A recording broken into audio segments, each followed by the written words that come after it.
Welcome to Football Conspiracies. I'm Jared Cole. And I'm Jared Rabinovich. This week's episode, Kirk Cousins.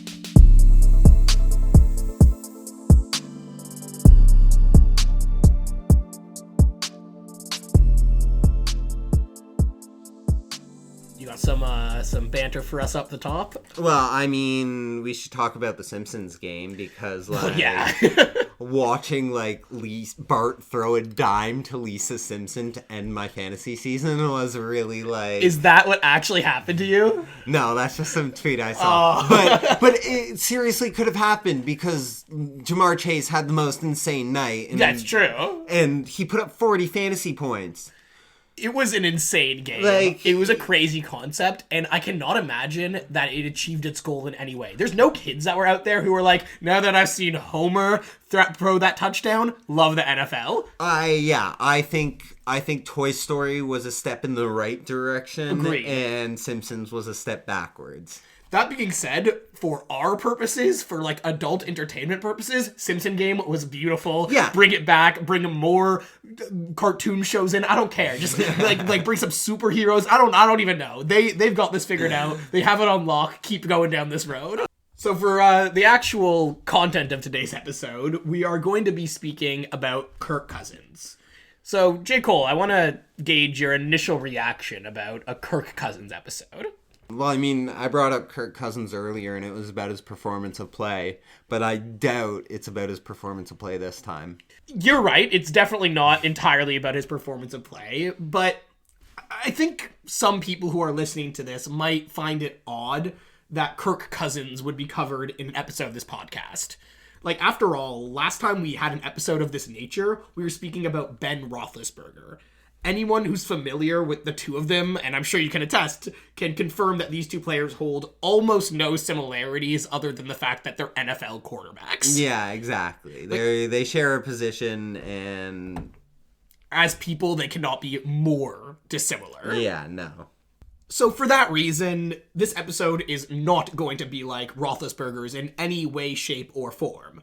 Given the dispositions of these two men, it should hardly be a surprise that the stories we'll be covering are going to be completely and utterly different. If I'm being completely honest, I never thought I would be writing an episode about Kirk Cousins. He just never even came to mind when you think about NFL conspiracies, right? No, he seems like a pretty normal dude who screamed, "You like that" once. Literally, that's probably the most notable moment of him. You like that? And the reason I think I never thought this was going to happen, this episode, and I truly mean this in the least offensive way possible, is because Kirk Cousins is fucking boring.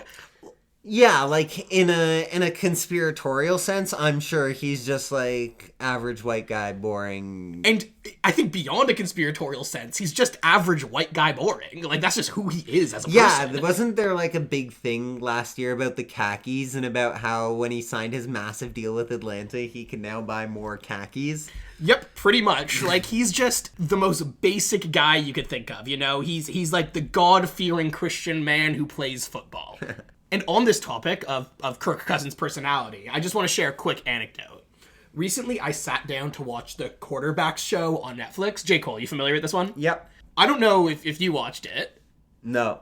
Well, I mean, to be frank, I was expecting a lot more from this show, considering how entertaining I have found, Breakpoint and Full Swing, the tennis and golf versions of this type of show. Yeah. And I know you enjoy Drive to Survive. Yeah. But one thing I did learn from the show before I inevitably turned it off 20 minutes into the first episode, because, that was the level of this, is that my assessment of Kirk Cousins as a boring dude, aside from the fact that he gets paid, $50 million to throw an egg-shaped ball covered in pig's flesh, is shared by Kirk Cousins himself.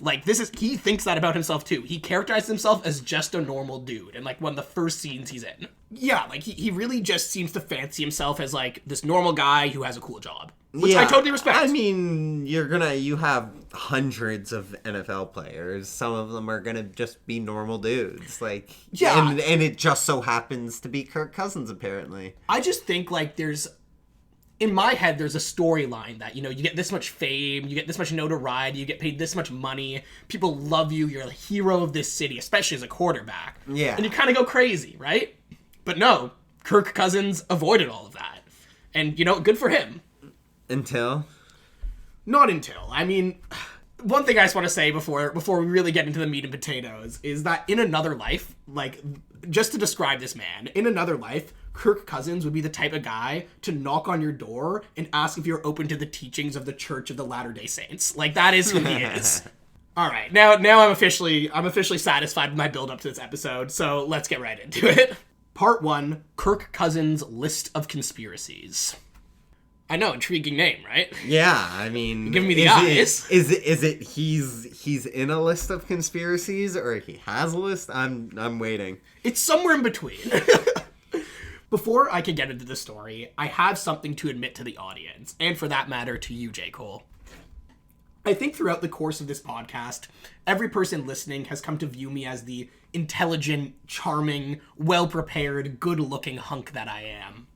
But what if I were to tell you that sometimes I have no idea what I'm going to be speaking about on next week's podcast? I know, shocking. Yes, I have a Word document that I have for ideas of future episodes, but sometimes when I go to sit down to write a script, none of those ideas feel particularly inspiring to me. In cases such as these, I have a foolproof strategy. Can you guess what this is, J. Cole? No.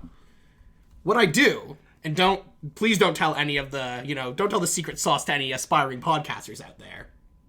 I type in, quote unquote, NFL conspiracy theories into the search bar and see what pilled content the Google machine chooses to spit my way on that given day. I know. Hard to have guessed that. Is the Google machine spitting different stuff every day? You'd be surprised. I figured, Google searches are, pretty, same thing over and over. No, that SEO game, people are always beating each other. So, I mean, you get pretty different results pretty often. Huh. Especially when you go into, those deep, darker pages. Page 5 of Google, you never want to spend your time there. And, the day I sat down to write this episode was one of those days. More accurately, I was in the middle of writing an episode that was taking up so much brain power, and I knew I wouldn't do it justice I wouldn't be able to finish it that day properly. So I did my handy Google trip, and this is what I found. The article that is, Kirk Cousins' List of Conspiracies. This article is written by Mark Raimondi and published in ESPN. It is called Why Kirk Cousins, Falcons Quarterbacks Discuss Conspiracy Theories. Right? Not often do I find an article that I'm like, this would be more perfect for me to discuss on this. This is beautiful, right? Yeah, this is it. So based on the title, J. Cole, what do you think this is going to be? He discusses, something conspiracies, teammate conspiracies, that they believe in? Okay, you're getting there. You're almost touching where it is, but not quite. J. Cole, how about you read the first part of this article, the opening to this article, and we'll get a sense of what we're talking about here. There's a whiteboard in the Atlanta Falcons quarterback room that features a long list, but it's not about football. Instead, starting quarterback Kirk Cousins and quarterbacks coach T.J. Yates have compiled a list of conspiracy theories. The duo, along with quarterbacks Michael Penix Jr. and Nathan Peterman, discuss theories during downtime as a way to decompress. The list gets added to frequently. Isn't that kind of crazy? That's amazing. I wonder what's on their list. They gotta have the classics, but I want to know what their deep shit is. Okay, well I got these answers for you, so that's perfect. I mean, upon first glance, my thought was we're building up to a Tampa Bay Buccaneers conspiracy video. I'm referencing an old episode of ours. I'm thinking that we're gonna build up to all these Atlanta Falcons players all being like, oh, actually, I'm a flat earther, and I don't believe in the moon landing, right? I thought that's where we were going here. However, in the innocent manner that only Kirk Cousins could possibly achieve, this story is almost the exact opposite of that video. It's all the theories that the teammates don't believe in, so it doesn't include flat Earth? No, not quite. Pretty much, the story explains how Kirk Cousins, alongside the Falcons' backup quarterbacks and quarterback coaches, will decompress between practice sessions by discussing conspiracy theories. Kind of cute. Yeah. That's kind of what we do on this podcast, right? Some examples of this ever-growing list are the JFK assassination, the moon landing, the Denver airport, classics. Exactly, you understand. And then some of the more esoteric things are the hidden city below Altoona Lake, which I had never heard of. Okay. As well as the mystery of Georgia's Lake Lanier, which people allege is haunted. So, like, some local legends, Okay, some local Georgia stuff. Yeah. Here is a quote from Kirk himself about the list. Some of the theories have no legs, but they're funny because people bring them up and try to make them work, Cousins said. But every now and then we take a break after watching film and I'll go back to some trail mix and we'll just kind of take 2 minutes talking about the latest conspiracy theory and what we think and or why we don't think it's real. And then we're back to ball.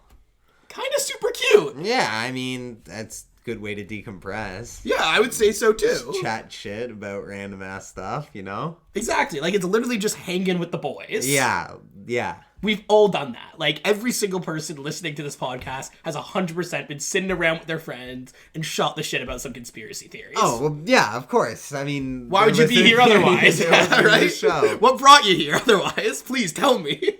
So this whiteboard practice, the origin of it started during training camp when backup quarterback Taylor Heineke asked Cousins if he was into conspiracies, which, as we've learned through this podcast, is like a very popular question in NFL locker rooms. Yeah, I mean, it's a good way to start a conversation with your buddy. Definitely a good way to break the someone you ice. want to become Buddies a buddy with. Yeah, I get it. That being said, it's kind of concerning the fact that, like, this is such an icebreaker in NFL locker rooms, but we'll touch on that later. This initial conversation eventually morphed into a full locker room discussion. Eventually, and I love this detail, the team's vets started having rookies give PowerPoint presentations on their conspiracy topic of choice. One example is tight end Austin Stogner, who put on a presentation about pyramids and the moon landing. So obviously, for those familiar, like an ancient aliens sort of conspiracy That's theory. amazing. Yeah, apparently that one was like particularly well done. Okay. Yeah, and like the players, kind of the tradition, is that they're not meant to editorialize with their beliefs. They simply lay out the facts as they saw them and kind of let you decide. That's perfect. Oh my god. I want to watch all of these presentations immediately. I kind of agree. And while I think it's important to say it's kind of impossible for someone who believes in a conspiracy to give a presentation on the conspiracies of the facts as they are and not editorialize a little bit, because, the facts as they are definitely aren't true facts. That's right. That being said, I think this is a kind of really funny and cute team bonding exercise. Yeah, that's a good good way to keep locker room chemistry. Exactly. And like there's some comments in the article from some of the coaches on the team who are like, yeah, like that's something the boys take care of, I just let them do their thing. Me, myself, I'm not into that, but it keeps them happy. Yeah, I respect that. Yeah. One conspiracy that I thought was definitely worth pointing out was that Penix, the Falcons quarterback recruit, also thought was pretty funny. This is the theory that McDonald's employees intentionally neglect to clean McFlurry machines or flat out lie about their functionality because they don't like making the dessert. Like, they just don't, which is kind of hilarious. How many times have you been to a McDonald's and seen the sign like McFlurry machine out of order? Every goddamn time. Yeah, whoa.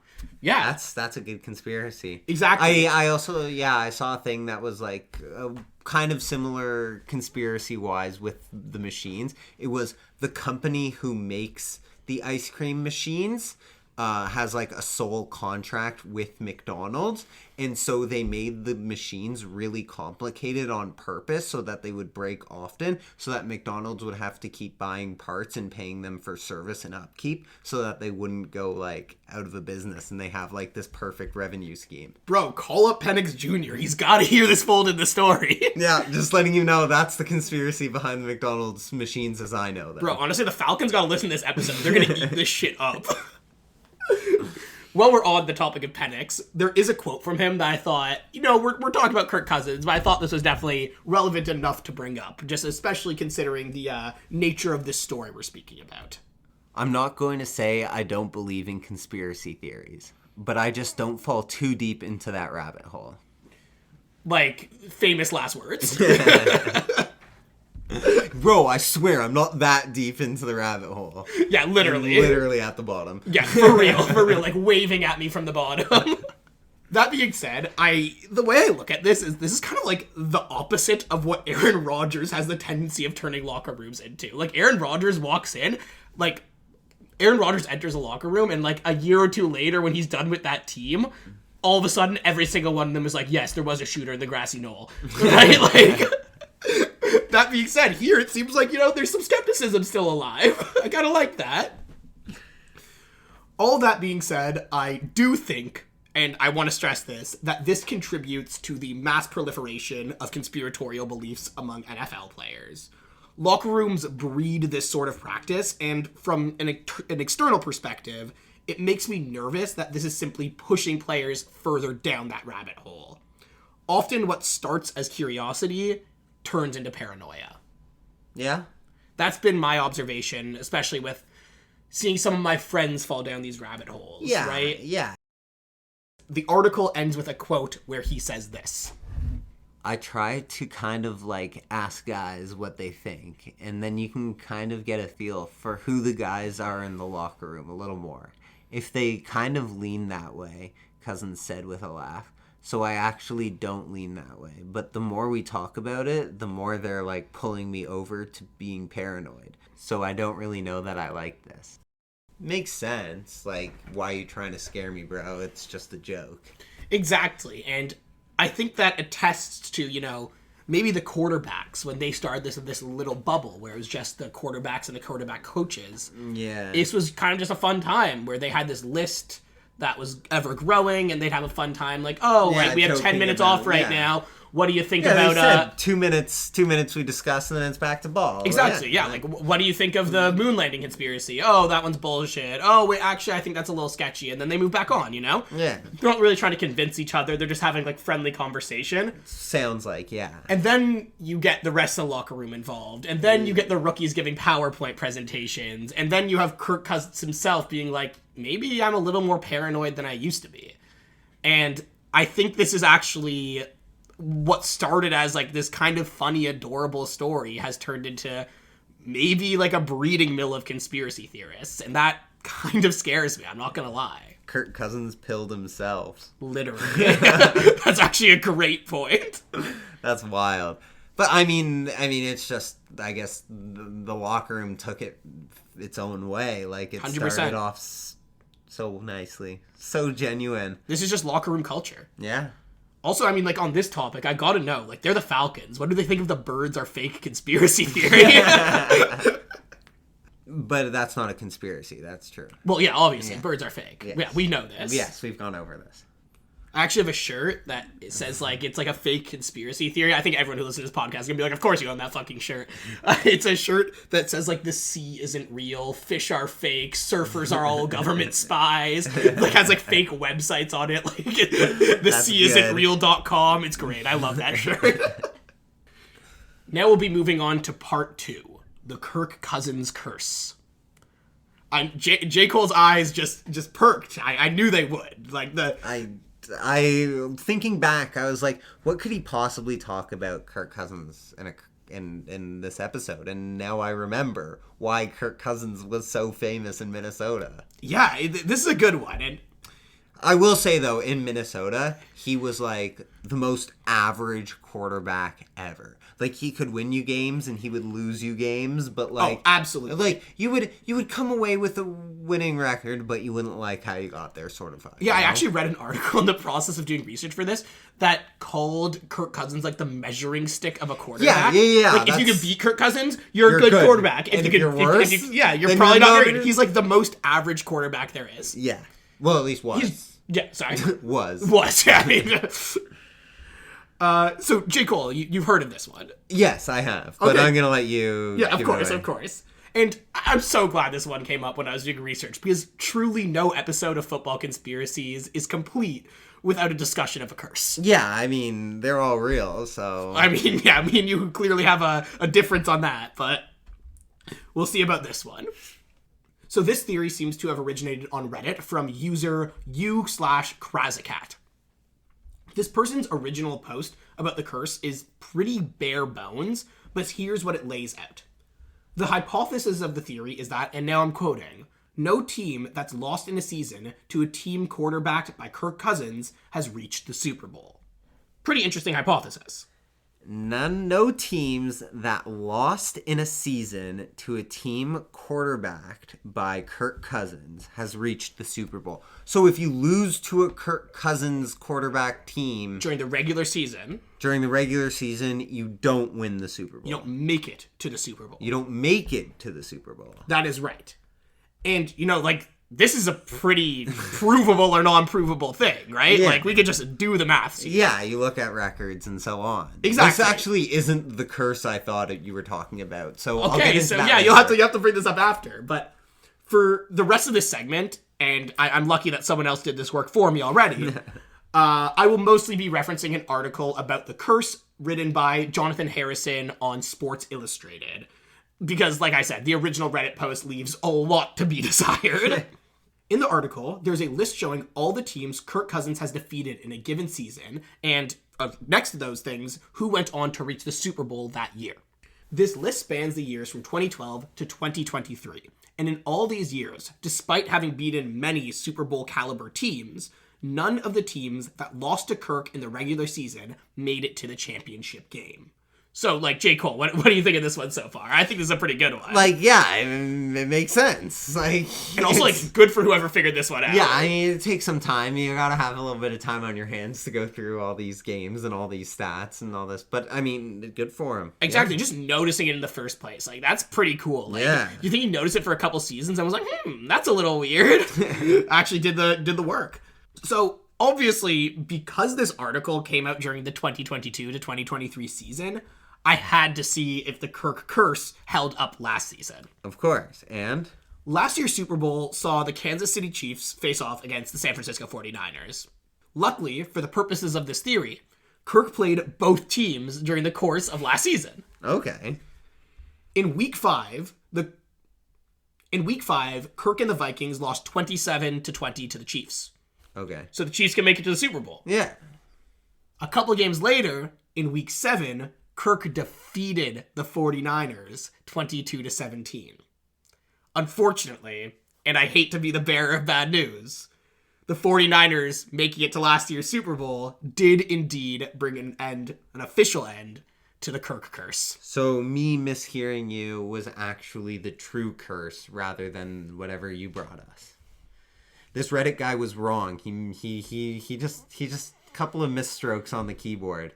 It wasn't don't make it to the Super Bowl. It was don't make it or lose the Super Bowl is what he meant to say. Oh, I see. Well, up until his moment, up until this year, he was absolutely right. No team had reached the Super Bowl. But yes, now with your modification of the theory, or lose, yes, that would still be the case. But it does seem like this version, the original statement of this theory, is dead. And I hate to be the person who ruins it. I really do. I really wanted it to be true this year, too. When I saw that he'd beaten the Chiefs, that he had lost the Chiefs, I was like, please lose the 49ers. Nope. And also 22-17, close game. Yeah. That being said, I adore this story, and I hope this was simply an aberration as opposed to a complete end to the curse. I also have to mention that the Chiefs' win against the Vikings was during Kirktober, something that you obviously brought up during a end segment. And that represents the single loss Kirk Cousins had during last year's Kirktober. So that's pretty impressive. That's yeah, pretty exactly. Another successful Kirktober for him in last season. Yeah. Now we'll move on to the next section. Part 3. Kirk on the Falcons. Now, this is a little bit of a weird one. As many people listening to this podcast already know, at the end of last season, Kirk Cousins left the Vikings and signed with the Falcons. This news was announced in March of last year, just a few weeks into the postseason. Now, what if I were to tell you that some random person on Reddit was onto this months before the season ever came to an end? This theory is laid out in a Reddit post by a now deleted user. Keep in mind, this post was made over a year ago. A full year ago. Wow. The signing happened about 7 or 8 months ago. The post is titled, "Despite reporting that Kirk Cousins is staying in Minnesota and will not waive his no-trade clause, there may be one exception. The Post explains that it is clear the Vikings were planning to get rid of Cousins at the end of last season. The team had restructured his deal in a pretty odd way that made his exit from the team all but inevitable. However, he had a no trade clause in his contract.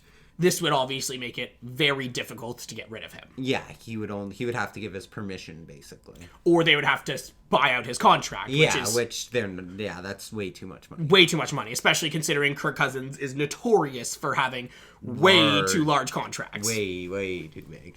The original poster posits that the only way Kirk would waive his no-trade clause would be if he was offered a new contract for a team that he really wanted to play for.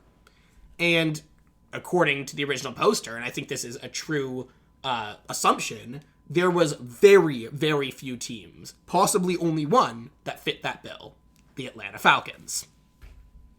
The Post goes on to explain the rationale behind this. Kirk's wife is from Atlanta. The Cousins actually own a house and live there during the off-season. The Falcons already run an offense that would be pretty suitable to Kirk's play style. And first, the most important, the Falcons can afford him. So this is a pretty solid theory, obviously. And ironically, the Post ends off like this. So I think it's unlikely, but if Kirk gets traded, it will be to Atlanta. I mean, it's a good call. It's a good call. Yeah, this is far from the craziest thing we ever spoken about. Of course. Yeah, it happens. Sometimes if you look at the family, it's kind of easy to predict where someone's going to be moving to. Johnny Gaudreau, when he signed his big deal with Columbus, it was basic, even though he was getting offers from 7-8 teams, it was always between Columbus, where his wife is from, or New Jersey, where he is from, and he ended up going with Columbus. Yeah. So, it happens more often than not, a star player going to, just to be with family, which once they have the privilege of being a star player and can choose that, why wouldn't they take advantage? Oh, absolutely. You know? And I don't think it's necessarily that crazy to have this prediction in a general case, the Gaudreau case that you just brought up. But what I do think is kind of crazy about this one is Kirk was not meant to leave the Vikings last year. He had another year on his contract. There was no reason to believe he was going to be signing with another team or even traded because he had a no-trade clause. This guy divined the fucking future. He just could tell. He saw this deal swap that didn't make big news, this deal restructuring of Kirk Cousins' deal with the Vikings. I never heard about it last season. No. And from that, he did this a voodoo science in his head and was like, yeah, I think it's likely that he's going to Atlanta. Whoever this guy is, the encyclopedia brain that he has of the NFL is nuts. Deleted user? Deleted user. Maybe it was Kirk Cousins himself.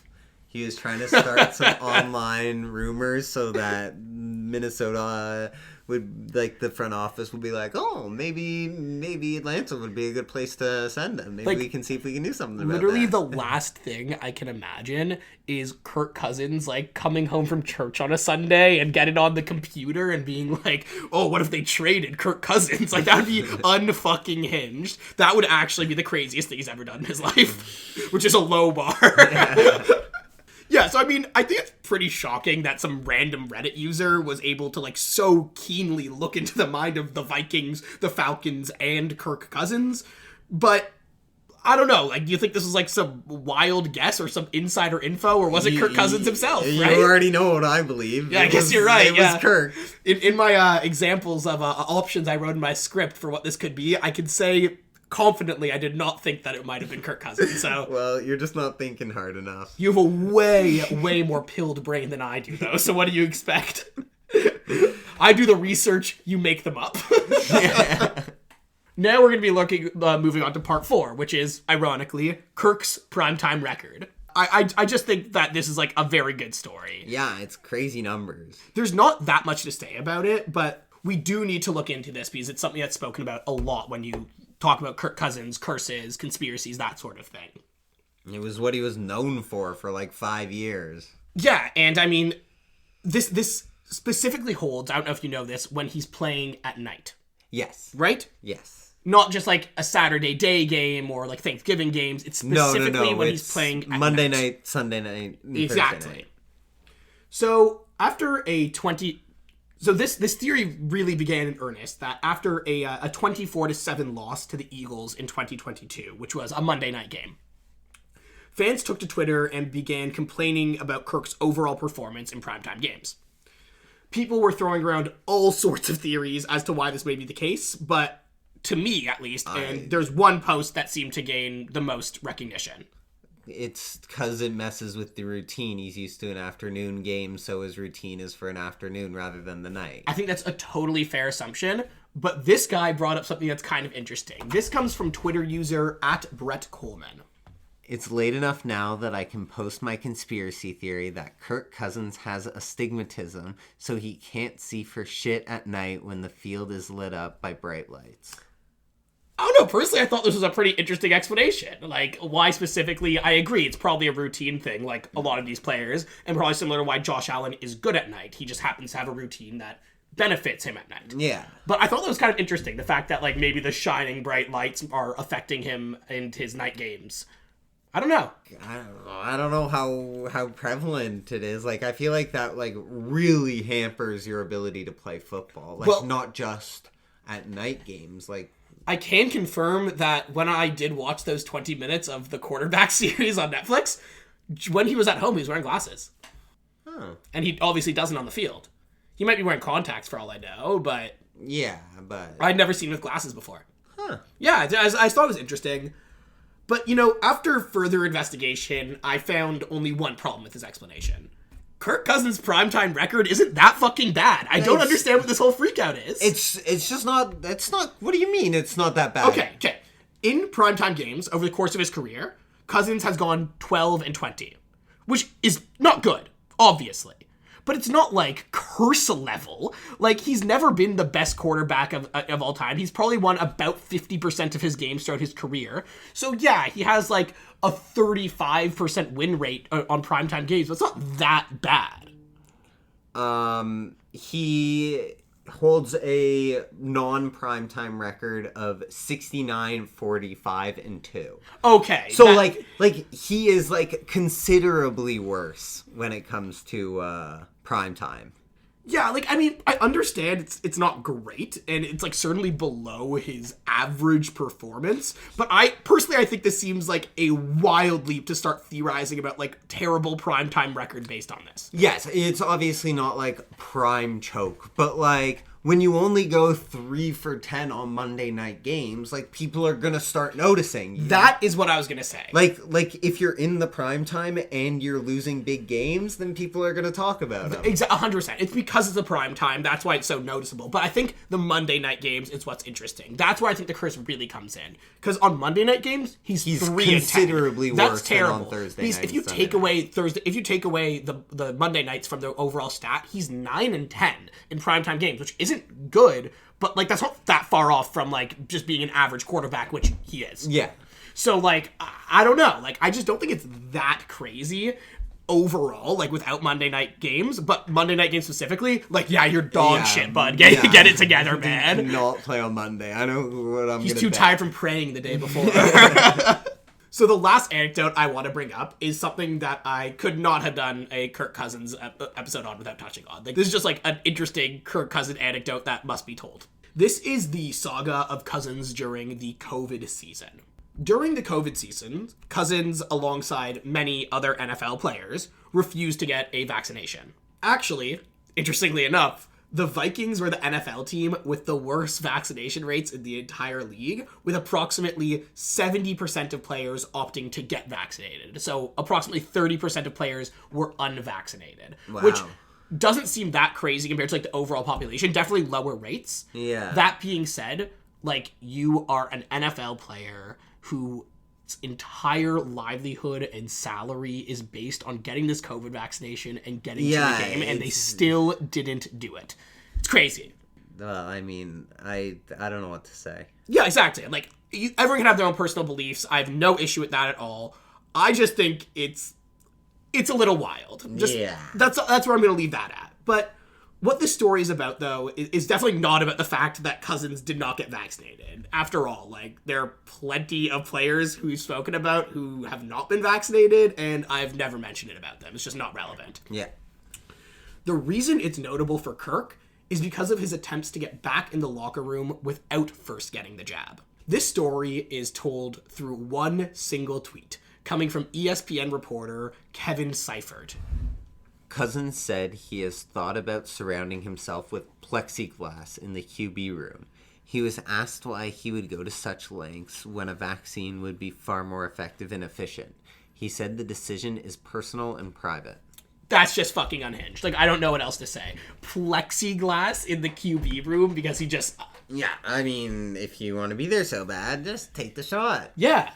Like, the shot that 70% of your teammates got. Yeah, the shot that I'm sure more than 70% of the NFL took. Oh, 100%, because that was the lowest rate in all the NFL. Exactly, yeah. So, I mean, like... And you know what? Like, it makes me think maybe this discussion about conspiracies in the locker room, might be hurting them. Like, Aaron Rodgers, the Packers at the time, had a higher vaccination rate. Wow. That's what I'm saying. Like, that is actually saying something. For people who know who Aaron Rodgers is and, like, the infectious... contagious like bug that he has on conspiracies, it seems like, you should know how crazy it is that like Kirk Cousins and the Vikings somehow had a worse record.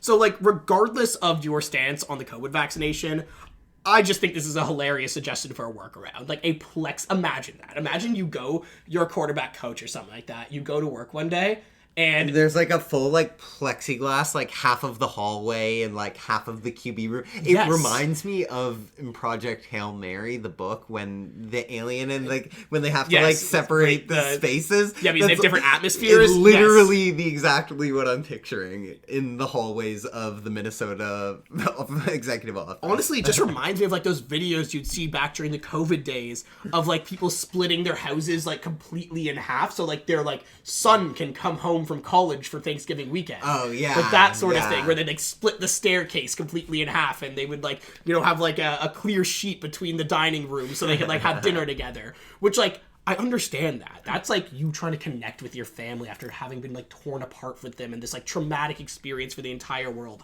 But this was him trying to get back into the locker room, his job, and he was being offered a vaccine God knows how long before we were. Yeah, exactly. So, like... come on, bro. Man, get the jab, get back to playing football, and you know what? Like I said, a personal decision. But either get the jab and get back to playing football, or just sit it out. Don't bring up these plexiglass boxes. Just, you're taking the L this year, and that's how it is.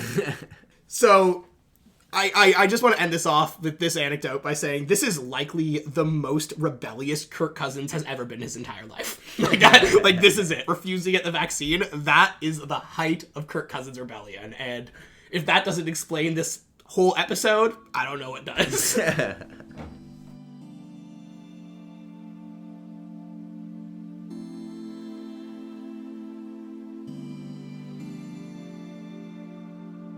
Welcome to the end segment where I've got an update for you. I appreciate the welcome. It's very hospitable, and I'd love to hear the update. Just something I forgot to add in last week's end segment. Jameis Winston's that classic Jameis Winston. He threw for 497 yards, and the Broncos had 171 return yards in interceptions. Okay, so that's 668 combined passing yards plus interception return yards is the most by any quarterback in a single game in NFL history. It's only Jameis Winston. How many records does he hold at this point? Jameis Winston. The previous record was held at 664, which... Also crazy. Yeah, he beat it by 4 yards. Do you know how long ago it was? That was Christmas Eve 2000. Okay. I was wondering if it was going to be like he broke a record from 1941. No, not quite that crazy. It's on Instagram Reel, and I thought I should go into it. He starts off by saying, the Madden curse is done. It's overplayed. Forget the Madden curse. It's Offensive Player of the Year curse. Okay, explain. I'm if Jameis said it, I'm willing to listen. This isn't Jameis. Oh, I thought you said Jameis. No. For a second, I thought James was on his conspiracy shit. I was so excited. No. Damn it! No, this is just some random one. This is like some random fool. Yeah, okay. Real Dan Mitchell. Just in case you thought it was the fake Dan Mitchell. I actually was worried originally. Yeah. So basically, it goes that since 2015, because who knows why? Yeah, sure. 2015 is the year.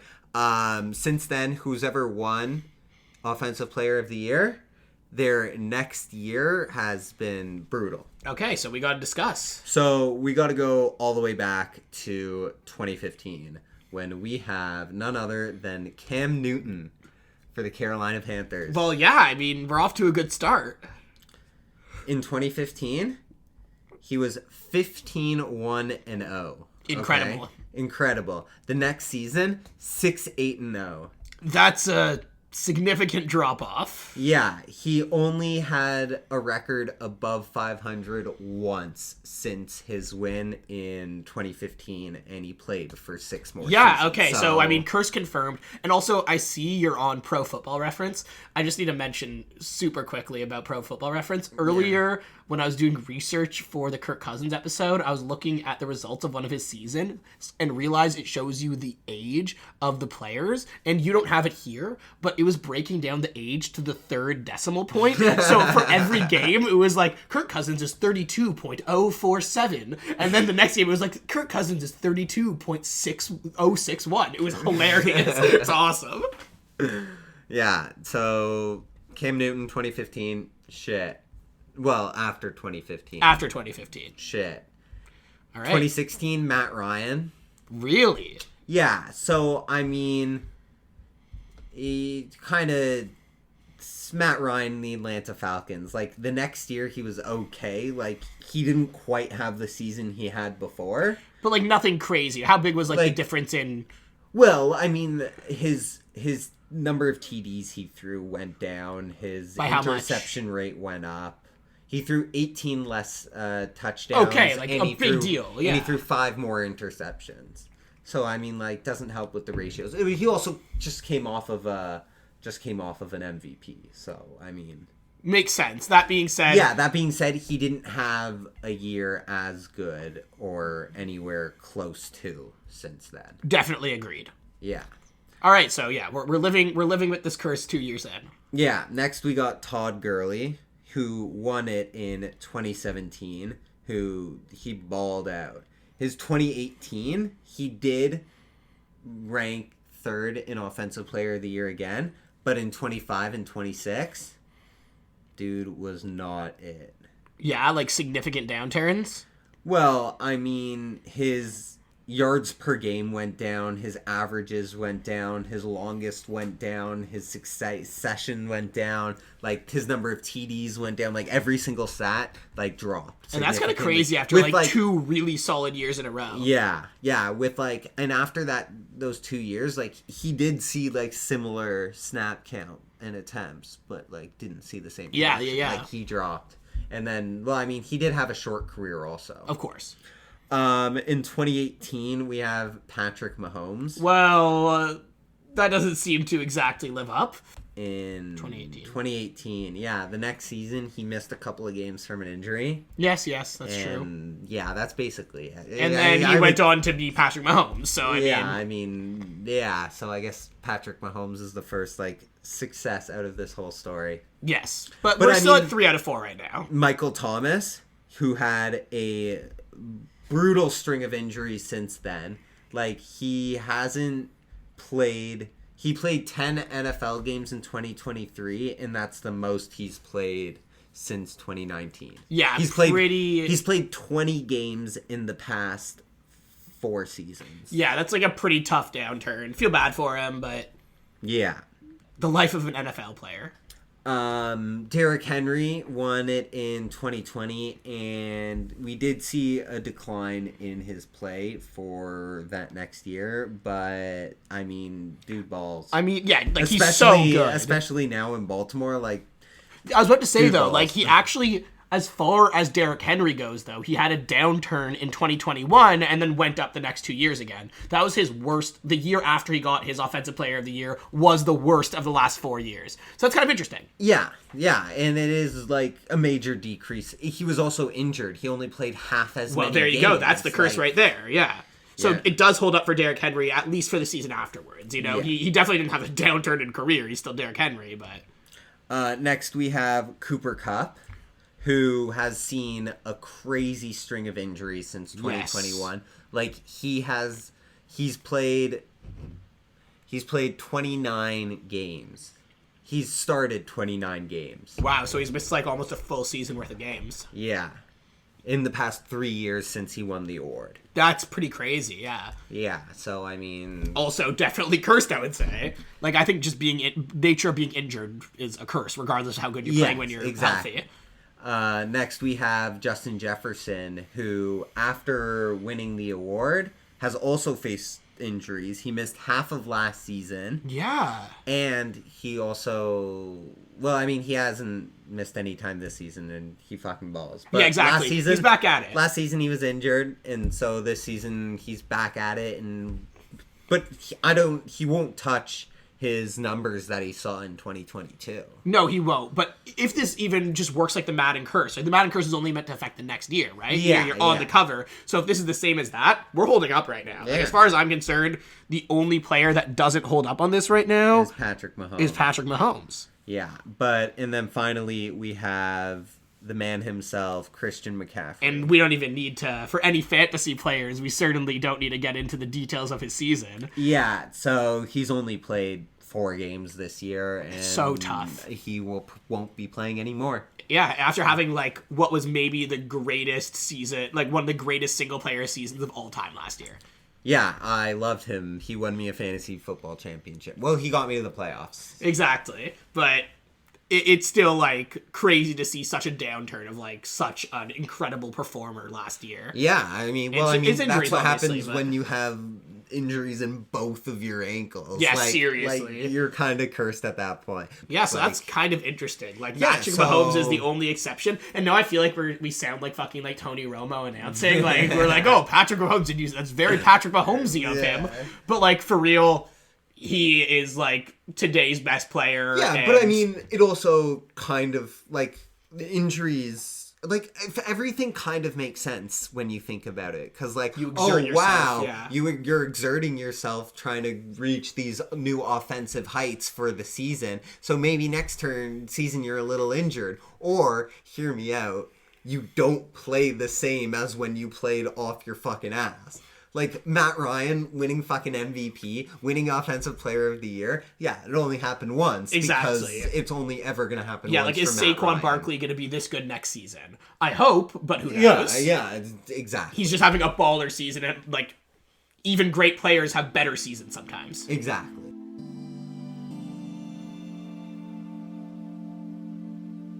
Thank you for listening to this week's episode. You can find us on Twitter at FB Conspiracies, where we will post all the graphics and links we spoke about during this episode. You can also reach us by email using fbconspiracies@gmail.com. A special thanks to Blaze for the music. If you enjoyed, consider leaving a review. Join us next week for more football conspiracies.